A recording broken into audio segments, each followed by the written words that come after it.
చాలా అద్భుతంగా కళా జానపద కళాకారులకి పెద్ద పీట వేసింది big TV. The big folk night అనేది చాలా పెద్ద ఈవెంట్. ఆగస్ట్ 23 ఎల్బీ స్టేడియంలో 6 o'clockకి ఎంట్రీ వాళ్ళ యాప్లో ఎవరైనా రావాలనుకుంటే ఎంట్రీ వాళ్ళ యాప్లో టికెట్స్ బుక్ చేసుకొని రావచ్చు.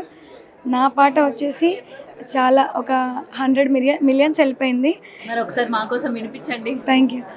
ఎవ్వారి వాడల్లాకెళ్ళిన్నవే బామ, ఎవ్వారి వాడల్లాకెళ్ళిన్నవే బామ, రోట్ల వట్లు పోసి రోకల్ల దంచబెట్టి షాటాల చెరుగబెట్టి మోటాల గోడబెట్టి జల్లేడ జాడల్లాకెళ్ళిన్నరో నేను, జల్లేడ జాడల్లాకెళ్ళిన్నరో నేను.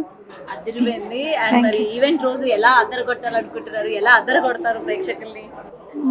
మా పర్ఫార్మెన్స్ అందరూ చూసి ఎంజాయ్ చేయాలంటే పక్కా ఈవెంట్కి రావాల్సిందే. ద బిగ్ ఫోక్ నైట్కి అందరూ రావాలి, ప్రతి ఒక్కరు ఆహ్వానితులే. చాలా గొప్ప గొప్ప కళాకారులు ఉన్నారు, చాలా గొప్ప గొప్ప సింగర్స్ ఉన్నారు, ఎన్నో మిలియన్లలో వ్యూస్ వెళ్ళిన వాళ్ళు ఉన్నారు. మన తెలంగాణ అంటేనే జానపదం, జానపదం అంటేనే తెలంగాణ. కాబట్టి ప్రతి ఒక్క తెలంగాణ బిడ్డ వచ్చి ద బిగ్ ఫోక్ నైట్ని సక్సెస్ చేయాల్సిందిగా కోరుకుంటున్నాను. All the best. Thank you.